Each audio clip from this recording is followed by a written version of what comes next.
ये क्या पढ़ा था, इलेक्ट्रिक करंट। इलेक्ट्रिक करंट के बारे में लास्ट हम लोगों ने ये किया था। तो अब बच्चे इसमें ना एक छोटा सा पॉइंट हमारा रह गया था, वो क्या था, ये वाला पॉइंट। ये 2 पॉइंट्स मैंने डिस्कस नहीं करे थे, तो बाकी का तो डिस्कस हो गया था। इसके बारे में थोड़ा सा आज डिस्कस करेंगे। ये सारा हम लोगों ने कल कर लिया था। तो अब बच्चे ये छोटा सा एक पॉइंट रहता था इसमें, इसको हम डिस्कस कर लेते हैं। 2 चीज़ें थी ये इसमें। फर्स्ट ऑफ ऑल ये था क्या चीज़ बेटे, कि इसमें लिखा है if n particles each having charge q pass through a given area in time t then I is equal to. देखो बेटा, हमने पढ़ा था लास्ट कि करंट होता है किसके बराबर बेटे, चार्ज अपॉन टाइम। तो अब बच्चे उसने कितने चार्ज पार्टिकल दे दिया आपको, q। q चार्ज है हर एक पार्टिकल पे और n पार्टिकल्स है, तो टोटल चार्ज कितना हो जाएगा, n3 अपॉन टाइम कितना है, t। तो ऐसे ही बेटा हमें एक और फॉर्मूला पता है कि क्वांटाइजेशन ऑफ चार्ज I होता है बेटा q total means q net upon t। तो according to quantization of charge q net कितना आता था, ne। तो एक फॉर्मूला ये बन जाता है I is equal to ne upon T. Means अगर हमारे पास हर एक पार्टिकल का चार्ज E दिया हो तो हम क्या लिख सकते हैं बेटा, ne अपॉन टी। तो ये दोनों मैंने अलग अलग चीज़ें लिखी हैं, दोनों ये सेम नहीं है। इसमें क्या चीज़ है बेटा, मैंने एक ही फार्मूला नहीं ये लिखा है, अलग अलग लिखे हैं। अब बेटे आगे की बात, यहाँ पे एक और पॉइंट लिखा हुआ है, ये है if A point charge Q moving in a circle. अब ये सर्कल की बात आ गई। अगर कोई पार्टिकल सर्कल में मूव करता है, ऑब्वियस है, अगर कौन सा मोशन हुआ बेटा, सर्कुलर। तो यहाँ पे मान लिया मैंने बेटे सेंटर O। अगर कोई पार्टिकल कैसे सर्कल में घूम रहा है, ये चार्ज पार्टिकल सपोज कर लो ऐसे, जब वो सर्कल में घूमेगा तो इसकी एंगुलर स्पीड होगी ओमेगा। इसका मैंने रेडियस मान लिया कितना बेटा, r। तो अब हमें क्या निकालना है, करंट। तो बेटा करंट किसके बराबर होगा, करंट होगा सर्कल के केस में किसके बराबर होगा, charge upon time period. But हम लोगों को पता है 1 upon T time period, reciprocal of time period frequency. तो क्या आ जाएगा, therefore I is equal to क्या लिख लेंगे हम लोग, Q की जगह Q 1 अपॉन टी की जगह क्या न्यू फ्रीक्वेंसी। बट हमें न्यू भी पता है कितना होता है, न्यू इज इक्वल टू, एक तो फार्मूला होता है इसका 1 अपॉन टी हो गया, लेकिन हमें ये फार्मूले को कन्वर्ट करना है एंगुलर स्पीड में। तो हमें पता है ओमेगा इज इक्वल टू होता था 2 पाई न्यू। तो न्यू कितना आ जाएगा, ओमेगा अपॉन 2 पाई। तो मैं ये वाली न्यू की वैल्यू अगर यहाँ पे यूज़ करूँ, means nu is equal to omega upon 2 pi, ये वाली वैल्यू यहाँ पे पुट कर लूँ तो क्या बन जाएगा, I is equal to Q omega upon 2 pi. Omega angular speed है, बट ओमेगा को हम लोग और कैसे लिखते हैं, आर वी। ये लीनियर स्पीड है, ये एंगुलर स्पीड है। तो I को हम और क्या लिख सकते हैं बेटा, क्यू आर वी अपॉन 2 पाई। तो देखो बेटा, जो rotational motion mean circular motion हो, तो यहाँ से सारा कुछ जो हमने कंक्लूजन निकाला वो क्या बेटा, कि अगर सर्कुलर मोशन में पार्टिकल मूव कर रहा है तो I is equal to Q upon capital T, Q upon nu, या फिर क्यू ओमेगा अपॉन 2 पाई, या फिर क्या बन गया बच्चे, क्यू आगे क्या आया बच्चे, ओमेगा होता है वी आर या आर वी अपॉन 2 पाई। तो ये थोड़ा सा एक एक्स्ट्रा पॉइंट है, ये आपने याद रखना है। अब बेटा बात करते हैं आगे हम किस चीज़ की। ये देखो ये क्या है यहाँ पे, फ्रीक्वेंसी, ये है एंगुलर स्पीड, ये है टाइम पीरियड, और ये है speed, linear speed, this is radius. ये आपको पता होने चाहिए टर्म्स। तो अगर ऐसा कुछ क्वेश्चन में आ जाए तो हम ये फार्मूला यूटिलाइज करेंगे। इसके बाद है बेटा हमारा जो टॉपिक वो है बेटा करंट डेंसिटी। क्या है इसके बाद हमारा topic? Current density.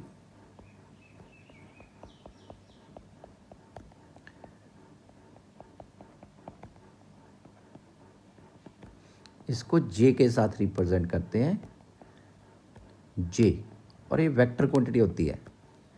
Current density होती है बेटा, करंट डेंसिटी जे, करंट पर unit area of cross section. Means क्या डेफिनेशन बन गई? अमाउंट ऑफ करंट, क्या चीज़ डेफिनेशन बन गई इसमें? Amount of current flowing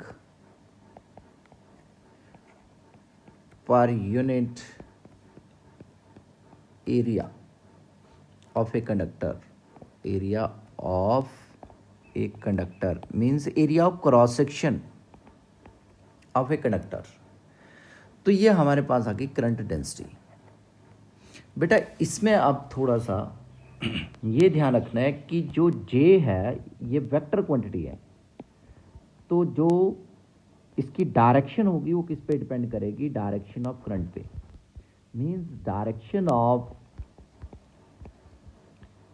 current density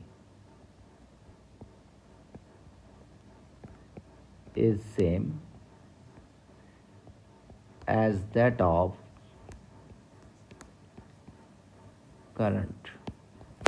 direction of current density क्या होती है? Same as that of current. तो इसका मतलब जो डायरेक्शन करंट की होगी वही डायरेक्शन किसकी होगी बेटा? करंट डेंसिटी की। देखो करंट स्केलर क्वांटिटी है लेकिन करंट डेंसिटी कौन सी क्वांटिटी है?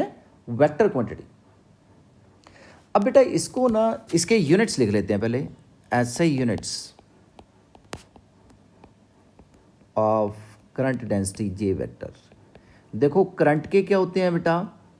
ये हमारे पास करंट है, करंट के क्या होते हैं dimension, sorry units ampere.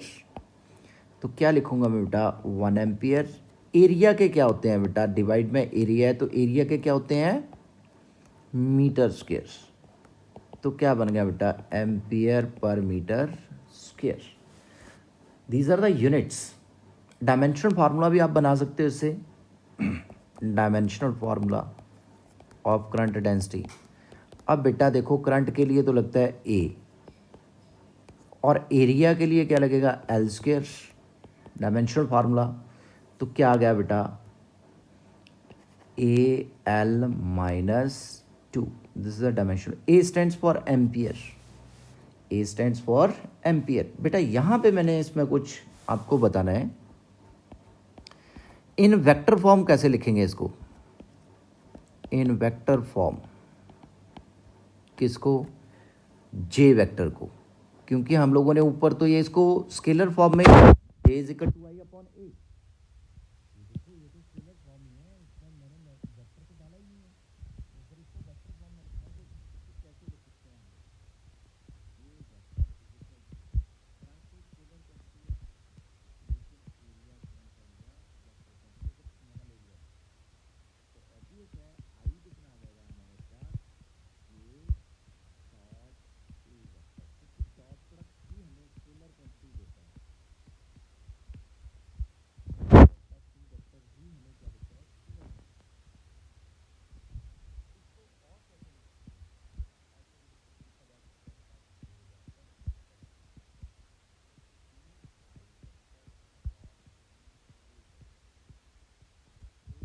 Area या एस ले लो, it depends upon you.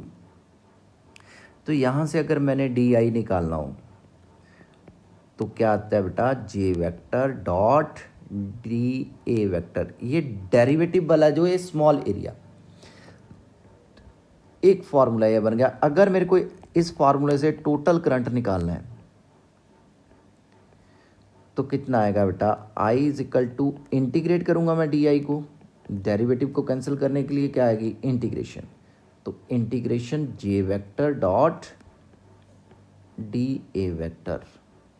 So this is the expression for current in terms of current density. या तो ऐसे लिख लो या ऐसे। तो अब बचे हमारे पास इसके बाद जो नेक्स्ट टॉपिक है, मैं टॉपिक करवा रहा हूँ, हालांकि इसके बाद है हमारे क्या है, न्यूमेरिकल पोर्शन है। तो न्यूमेरिकल्स मैं करवाऊँगा आपको आज ऑनलाइन क्लास में। वो न्यूमेरिकल्स की ये असाइनमेंट है हमारे पास, ये है न्यूमेरिकल्स। इस कॉन्सेप्ट पे, करंट के कॉन्सेप्ट पे जो न्यूमेरिकल्स होंगे वो ये हैं, ये आज हम करेंगे बेटा ऑनलाइन क्लास में। तो बाकी का आज हम इस पे बेटा मैं वीडियो में अभी आपको नेक्स्ट टॉपिक ही करवा देता हूँ। जो नेक्स्ट टॉपिक है वो बेटा बहुत ही इम्पॉर्टेंट टॉपिक है। तो आता होता है कई बार वो 2 मार्क्स में आता है, कई बार 3 मार्क्स में आता है, तो बहुत ज़रूरी टॉपिक है। उस टॉपिक का नाम है बेटा drift velocity. Drift velocity of electrons. क्या है टॉपिक का नाम, ड्रिफ्ट वेलोसिटी ऑफ इलेक्ट्रॉन्स। इसको वी के फुट में डी डाल के लिख लेते हैं हम लोग, drift velocity. And this topic is very very important, very very important. VVI लिखते होते हैं, वेरी वेरी इंपॉर्टेंट। तो ये टॉपिक ज़रूर करना है। अब इसको समझने के लिए बेटा हम क्या करते हैं, वही जो लास्ट टाइम हम लोगों ने बनाया था, डायग्राम बनाई थी। ये मैंने क्या मान लिया, एक कंडक्टर लाइक ए वायर। इसको बेटा मैंने किसके साथ कनेक्ट किया, एक बैटरी के साथ या सेल के साथ, जो कि क्या प्रोवाइड करवाता है, potential difference. This is positive, this is negative. तो मान लो कितना पोटेंशियल डिफरेंस दिया मैंने, V। इसका मतलब इसके इस एंड पे पॉजिटिव पोटेंशियल होगा और इस पे नेगेटिव V पोटेंशियल होगा। तो ये वाला एंड है जो लेफ्ट वाला, ये क्या बन गया इसका बेटा, at high potential. Positive and को क्या बोलते हैं, हाई पोटेंशियल एंड, और नेगेटिव पोटेंशियल वाले एंड को क्या बोलते हैं, लो पोटेंशियल एंड। अब इसमें मैंने क्या सपोज कर ले बेटा, क्या होता था, हम लोगों ने कल भी पढ़ा था कि जब हम पोटेंशियल डिफरेंस अप्लाई करते हैं तो एक तो बेटा क्या चीज़ डेवलप हो जाती है, इलेक्ट्रिक फील्ड। ये positive end to negative end. दूसरे बेटा जो इसके इलेक्ट्रॉन्स होते हैं, ये मैंने इलेक्ट्रॉन्स मान लिए, they get drifted opposite to the direction of applied electric field. क्योंकि अप्लाइड इलेक्ट्रिक फील्ड के कारण क्या लगेगी, force opposite to the direction of applied electric field. जिस वेलोसिटी के साथ ये ड्रिफ्ट करते हैं उसको क्या बोलते हैं, ड्रिफ्ट वेलोसिटी। क्या बोलते हैं उसको, ड्रिफ्ट वेलोसिटी। तो ये आपको समझ आ गया कि ये क्या हुआ, ड्रिफ्ट वेलोसिटी, ड्रिफ्ट किए। तो जब ये ड्रिफ्ट कर रहे हैं तो ये जो ड्रिफ्ट वेलोसिटी है इसको हम लोगों ने फाइंड आउट करना है। तो हम क्या बोलेंगे बेटा कि ड्रिफ्ट वेलोसिटी क्या हुई, द वेलोसिटी या average velocity with which the free electrons of a conductor get drifted. Get drifted कौन सी डायरेक्शन में ड्रिफ्ट किए, opposite to the direction of applied electric field. तो क्या स्टेटमेंट बनी इसमें बेटा, it is the average velocity. क्या स्टेटमेंट लिखेंगे हम लोग, it is the average velocity, the average velocity with which the free electrons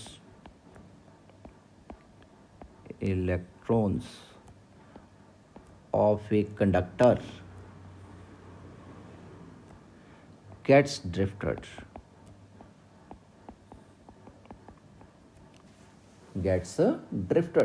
in the direction opposite to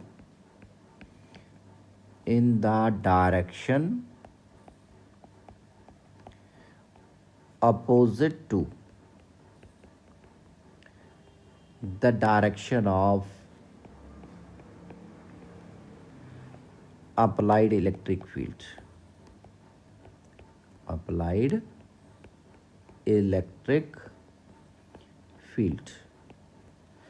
तो अब बेटा इसके लिए क्या एक्सप्रेशन ड्राइव करना है मेरे को। मैंने मान लिया बच्चे कि इसकी जो ये लेंथ है इस कंडक्टर की वो L मान ली मैंने, और इसके एंड्स का जो एरिया ऑफ क्रॉस सेक्शन है वो कितना मान लिया मैंने, A। ये वाले एंड्स का एरिया ऑफ क्रॉस सेक्शन कितना मान लिया, A।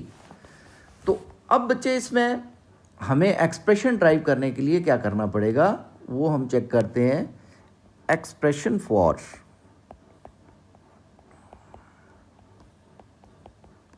ड्रिफ्ट वेलोसिटी, बेटा ये आता होता है, मैंने पहले भी बताया आपको। देखो बेटा हमें पता है कि इलेक्ट्रॉन्स क्यों ड्रिफ्ट करे, क्योंकि इस इलेक्ट्रिक फील्ड के कारण इलेक्ट्रॉन्स पे क्या लगी, फोर्स। कौन सी डायरेक्शन में, opposite to the direction of applied electric field. तो हमें पता है फोर्स किसके बराबर होती थी, नेगेटिव चार्ज पे चार्ज इनटू इलेक्ट्रिक फील्ड। ये नेगेटिव साइन क्या बताता है कि फोर्स और इलेक्ट्रिक फील्ड की डायरेक्शन अपोजिट है। तो यहाँ पे जो चार्ज लूंगा मैं वो चार्ज ऑन इलेक्ट्रॉन काउंट करूंगा, तो -E इतनी फोर्स बनेगी। तो मैं यहाँ पे यही चीज लिखूंगा, फोर्स ऑन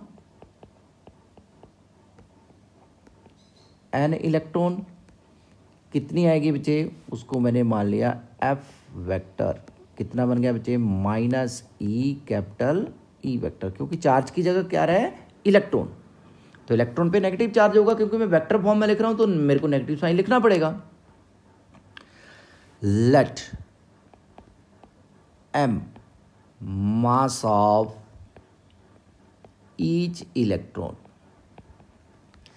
देयरफॉर एक्सेलरेशन हमें पता है किसके बराबर होता है, एक्सेलरेशन न्यूटन सेकेंड लॉ के अकॉर्डिंग फोर्स अपॉन मास, क्योंकि फोर्स होती है मास इनटू एक्सेलरेशन। तो अब मैं फोर्स की वैल्यू पुट करूंगा तो कितना आ गया, -E अपॉन m। तो ये आ गई हमारे पास किसकी वैल्यू बेटा, एक्सेलरेशन की। अब बच्चे ये एक्सेलरेशन कब तक रहता है, ये बात ध्यान से समझने वाली। अब देखो बेटा ये इलेक्ट्रॉन जब ये आगे जाएगा तो ये अगले वाले के साथ टकराता है, टकराने के बाद ये कैसे हो गया, रेस्ट में आ गया जो फर्स्ट वाला आया, और अगले वाला आगे मूव कर गया। फिर ये यहाँ टकराएगा, यहाँ पे स्टॉप कर जाएगा, इसको कोई और पीछे से आके धकेलेगा तो क्या बनेगा बच्चे, ये प्रोसेस होती है, इसको बोलते हैं ड्रिफ्टेड मोशन। ये इलेक्ट्रॉन अगले को रिपेल करेगा और अपने आप यहाँ जाके स्टॉप कर जाएगा, ये आगे निकल जाएगा। तो इसका मतलब ये एक्सेलरेशन कब तक रहा, देखो एक इलेक्ट्रॉन है, ये वाला ले लो मिडल वाला, इसको पिछले इलेक्ट्रॉन ने आके टकराया है और ये फिर आगे जाके अगले इलेक्ट्रॉन के साथ टकराया। तो एक इलेक्ट्रॉन ये कितनी बार टकरा रहा है बच्चा, 2 टाइम्स। देखो एक तो इसको पिछले इलेक्ट्रॉन ने आके धकेला, एक कोलिजन, फिर जब ये आगे गया तो अगले वाले के साथ भी टकराया, तो ये वाला इलेक्ट्रॉन है जो ये 2 बार टकरा रहा है। तो इसका मतलब इसका एक्सेलरेशन है जो कुछ लिमिटेड टाइम के लिए रहेगा, उसके बाद ये खत्म हो जाएगा। मीन्स दिस एक्सेलरेशन, अब मैं यहां पे क्या लिखूंगा, दिस एक्सेलरेशन, ये जो एक्सेलरेशन है थोड़े टाइम के लिए ही रहा, remains for a short time, remains for a short time and is destroyed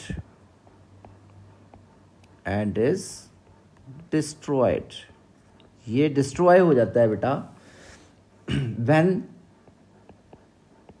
the accelerated electron collides with, collision के कारण ही स्टॉप हुआ, इसका एक्सेलरेशन तभी खत्म हुआ, कोलाइड्स विद अदर इलेक्ट्रॉन। तो बेटा वो जो टाइम होता है, जितने टाइम के लिए इसका एक्सेलरेशन रहता है, उसको हम बोलते हैं क्या चीज़ बेटा? Relaxation time. The short time interval, अब ये पॉइंट भी याद रखने वाला है, इसमें यही तो दो चीज़ें हैं, the short time interval, short time interval for two successive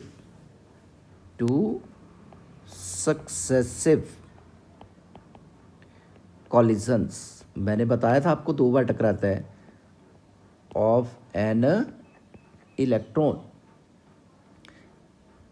in the conductor is called, क्या बोलते हैं उसको? Relaxation time. इसको टॉ के साथ रिप्रेजेंट करते हैं लाइक दिस। तो अब हमें पता चल गया कि ये एक्सेलरेशन कितने टाइम के लिए रहेगा, ये वाला एक्सेलरेशन शॉर्ट टाइम के लिए, और उस शॉर्ट टाइम को क्या बोलते हैं हम लोग? Relaxation time. तो मैंने बेटा लास्ट लेक्चर में आपको बताया था कि इनिशियल थर्मल वेलोसिटी कितनी होती है इलेक्ट्रॉन्स की? 0। कितनी होती है? 0। अब जरा ध्यान से सुने, हम लोगों ने पहले एक फॉर्मूला पढ़ा हुआ है, we know that v is equal to u plus a t, equation of motion. इसको मैंने वेक्टर फॉर्म में लिख लिया, बट हेयर, लेकिन यहाँ पे जो कंडीशन है, देखो फाइनल वेलोसिटी तो ड्रिफ्ट वेलोसिटी के बराबर होगी, means v is equal to किसके बराबर? v is equal to drift velocity के बराबर, फाइनल वेलोसिटी vd। और इनिशियल थर्मल वेलोसिटी 0 होती है, मैंने कल भी बताया था आपको। इनिशियल थर्मल स्पीड 0 नहीं होती है, इनिशियल थर्मल वेलोसिटी 0 होती है, कल भी मैंने डिस्कस करा था और लास्ट वीडियो में भी। तो बेटा एक्सेलरेशन हमें पता चल गया कितना आया, ये लिखा हुआ है हम लोगों ने acceleration in vector form, e capital e upon m with negative sign. तो क्या आ गया? Minus e capital e vector upon m. और टाइम कितना काउंट करूंगा मैं यहाँ पे? रिलैक्सेशन टाइम के बराबर, अभी भी मैं समझा के हटा आपको। तो ये वाली कंडीशंस इसमें लगाएंगे हम लोग, तो क्या बन जाएगी ऊपर वाली इक्वेशन? v की जगह क्या लिखूंगा मैं बेटा? देयरफॉर अबव इक्वेशन बिकम्स, क्या बन जाएगी? v की जगह क्या आ गया बेटे? vd vector is equal to 0 plus minus e capital e upon m into top, यहाँ वेक्टर भी आएगा। तो इससे हमें क्या पता चल गया बेटा कि ड्रिफ्ट वेलोसिटी vd वेक्टर कितना है? Minus e capital e vector upon m into top. तो यहाँ पे ये जो नेगेटिव साइन है, ये क्या बता रहा है हमें? कि जो ड्रिफ्ट वेलोसिटी ऑफ इलेक्ट्रॉन है और अप्लाइड इलेक्ट्रिक फील्ड है, दोनों क्या है? Just opposite to each other. अगर यही चीज़ हम यहाँ डायग्राम में भी देख सकते हैं, इलेक्ट्रिक फील्ड इधर को है, ड्रिफ्ट वेलोसिटी इधर को है इलेक्ट्रॉन्स की। तो इसका मतलब ये नेगेटिव साइन यहाँ पे जस्ट हमें क्या बता रहा है? कि electrons are drifted just opposite to the direction of applied electric field. अगर मैं इसको इन मैग्नीट्यूड लिखूं, इन मैग्नीट्यूड, तो ड्रिफ्ट वेलोसिटी कितनी आ जाएगी बेटा? vd, सॉरी वेक्टर हटाना है मेरे को, vd is equal to, negative sign भी ड्रॉप हो जाते हैं जब मैग्नीट्यूड लेते हैं हम लोग, तो e capital e upon m into top. So this is the expression and this is very important, और बेटा 2 या 3 मार्क्स में आता होता है। अब यहाँ से हमें क्या पता चल रहा है कि ड्रिफ्ट वेलोसिटी किस पे डिपेंड कर रही है? अप्लाइड इलेक्ट्रिक फील्ड पे, एंड रिलैक्सेशन टाइम डिपेंड करता है बेटा टेम्परेचर पे। यह हम नेक्स्ट वीडियो में डिस्कस करेंगे। सो अब बच्चे ये टॉपिक आपने करना है, इसमें बेटा अब ये मैं आगे टॉपिक कर रखा है, ये है ड्रिफ्ट वेलोसिटी। इसको नज़र मार लेते हैं, drift velocity of electrons vd, ये किया हुआ है मैंने। यहाँ पे आप इसको रीडिंग लोगे, अभी मैं समझा के हटा। तो ये एक्सप्रेशन है, इसको स्लोली हम समझेंगे, तो इसको बार बार देखना। नोट्स आपने है जो यहाँ से बनाने हैं, इसको देख के जो नोट्स है यहाँ से बनाओ आप, क्योंकि यहाँ पे नीट एंड क्लीन लिखा है और सीक्वेंस में लिखा हुआ, वहाँ पे समझाती बार थोड़ा टाइम लग जाता है। तो ये आपने सारा करना है, ये है आपके नोट्स जो ऑलरेडी रिटन है। बहुत ही छोटा सा टॉपिक है, ऐसे कोई ज़्यादा बड़ा नहीं है, तो ये होना चाहिए, आपको याद होना चाहिए। ये लिखा हुआ मैंने यहाँ पे कि ये नेगेटिव साइन क्या बताता है हमें, ये नेगेटिव साइन हमें क्या बताता है, ये लिखा हुआ मैंने, drift velocity indicates that electrons are drifted just opposite to the direction of applied electric field. आगे मैंने effect of temperature on drift velocity discuss करा है, ये मैं अगली वीडियो में डिस्कस करूँगा आपके साथ। तो इससे पीछे बेटा थोड़ा सा एक और पॉइंट था, मैंने जो क्या डिस्कस करा था, करंट, ओ यार ये तो बहुत पीछे, हाँ करंट डेंसिटी, ये यहाँ से देखना है करंट डेंसिटी, ये आपको दिखाई दे रहा होगा करंट डेंसिटी, इसको यहाँ से नोट करना है। सो थैंक यू बेटा, बाकी हम डिस्कस करते हैं ऑनलाइन क्लास में। ऑनलाइन क्लास में आज हम न्यूमेरिकल्स डिस्कस करेंगे बेसिक।